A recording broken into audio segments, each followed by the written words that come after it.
What happens when Hollywood's most legendary tough guy sits down for what should be a routine morning show interview, only to find himself facing the most aggressive questioning of his career? What you're about to witness is one of the most shocking moments in live television history, where a simple promotional interview turned into a brutal confrontation that left viewers stunned, and one of America's most respected actors walking off, set in disgust. Make sure to hit that subscribe button and let me know in the comments what you think about how this all went down, because this story is absolutely wild. The morning started like any other at the Good Morning America studios in Times Square. Clint Eastwood had arrived to promote his latest directorial effort, a gritty western that many were calling his return to form. The studio buzzed with the usual pre-show energy as makeup artists made final touches and producers scurried around with their clipboards. George Stephanopoulos sat across from the legendary director, his notes carefully arranged on the small table between them. The cameras were rolling, and millions of viewers were tuning in for what they expected to be a pleasant conversation with one of Hollywood's most enduring icons. "Good morning, Clint. Thanks for being with us today." Stephanopoulos began with his practiced television smile. "I have to say, at 94, you're still making movies, still directing, still acting occasionally. What drives you to keep going at this stage of your life?" Eastwood leaned back in his chair, that familiar squint barely visible under the studio lights. His voice carried that unmistakable gravelly tone that had defined countless characters over the decades. "Well, George, I guess I just like telling stories. Always have. When you find something you love doing, age becomes just a number. I wake up every morning thinking about the next shot, the next scene, the next story that needs to be told."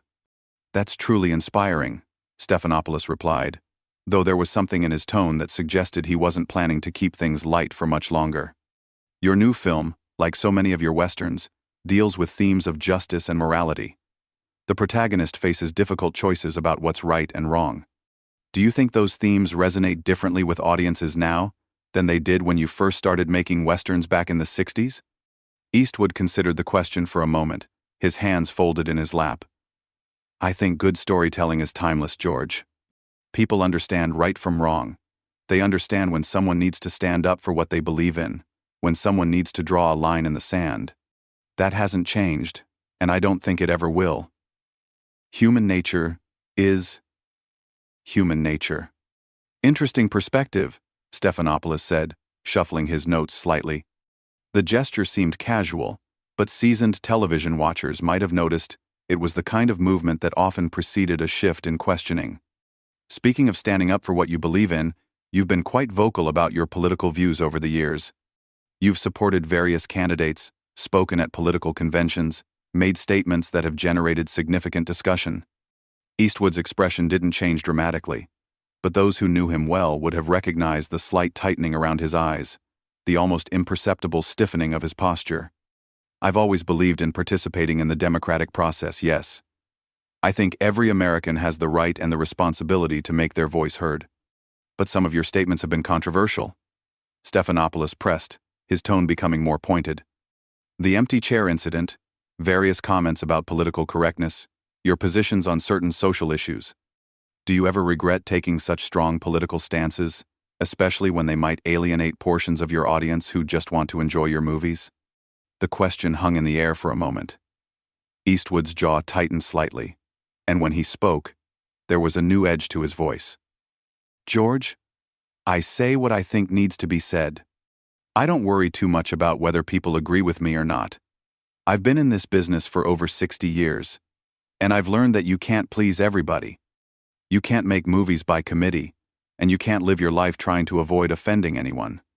But surely you understand that with great influence comes great responsibility." Stephanopoulos continued, clearly not satisfied with Eastwood's response.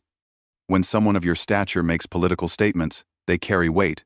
They influence people.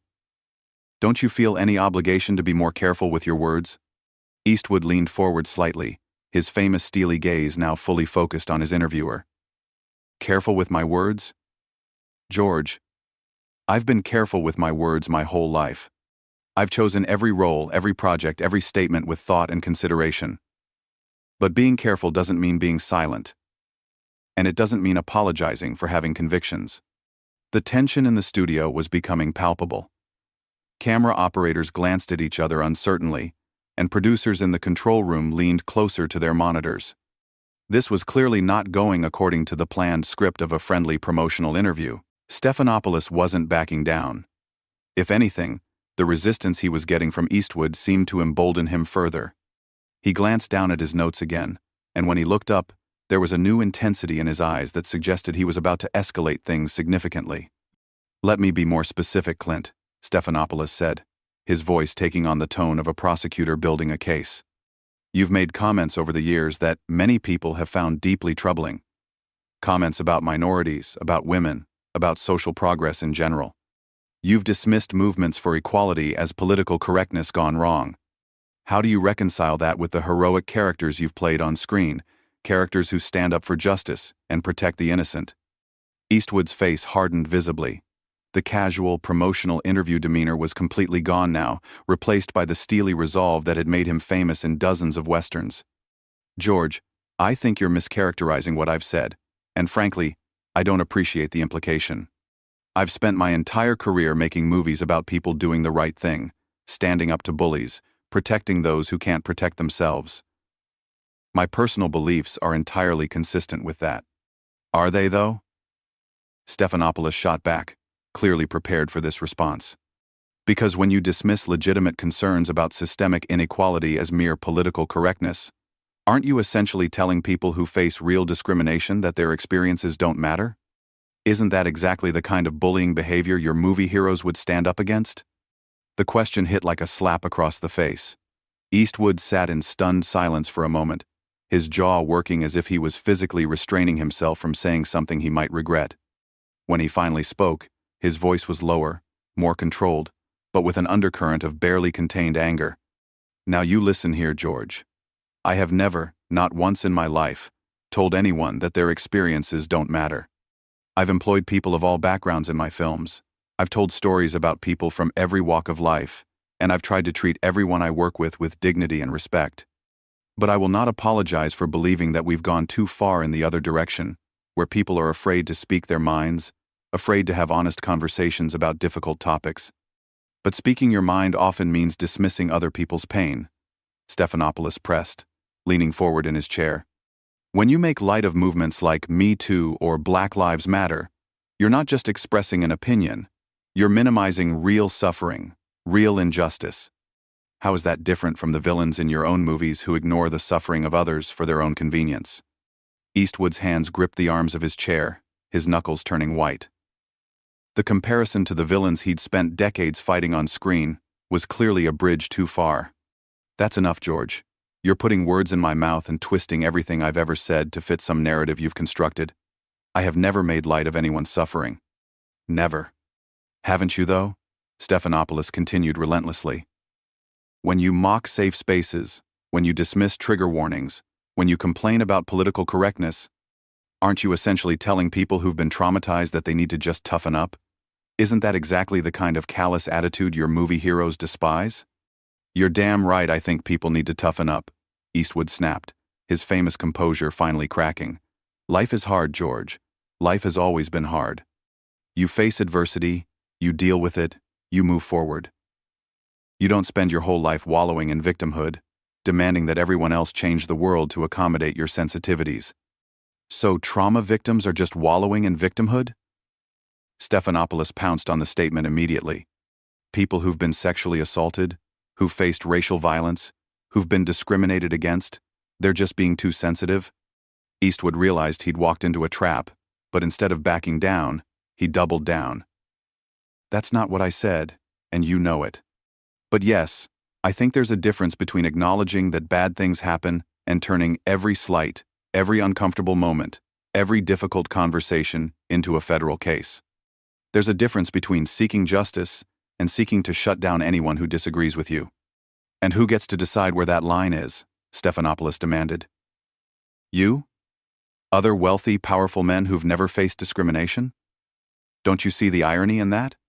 You've built your career playing characters who stand up to exactly that kind of powerful, dismissive attitude." The studio had gone deadly quiet except for the low hum of the cameras and the barely audible murmur of the control room. Everyone present could feel they were witnessing something unprecedented, a moment where the carefully constructed facade of morning television politeness had been completely abandoned. Eastwood stared at Stephanopoulos for a long moment, his jaw clenched so tight that the muscles in his face were visibly straining. The silence stretched on for what felt like an eternity, the kind of tense standoff that might have preceded a gunfight in one of his westerns. When he finally spoke, his voice was dangerously quiet, the kind of quiet that experienced observers knew meant a storm was coming. "George, I've been patient with you this morning. I came here to talk about my movie, to share something I'm proud of with your audience. But you've turned this into some kind of political ambush, some kind of character assassination disguised as journalism. And frankly, I'm getting tired of it." Stephanopoulos seemed to sense he had Eastwood on the ropes and pressed his advantage even harder. "Character assassination? I'm simply asking you to account for your own words, your own actions. If that feels like an attack, maybe you should consider why. Maybe the problem isn't with the questions, but with the answers you're being forced to give." "Forced to give?" Eastwood's voice rose for the first time, a hint of the famous Eastwood growl creeping in. "Nobody forces me to do anything, George.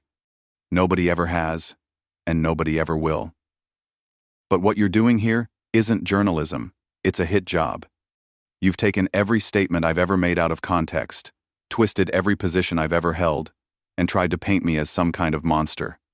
"I haven't taken anything out of context," Stephanopoulos fired back. "I'm quoting you directly. These are your words, your positions. If you don't like how they sound when they're played back to you, maybe you should think about what that says about the positions themselves." Eastwood leaned forward, his famous squint now a full glare. "You want to know what I think, George?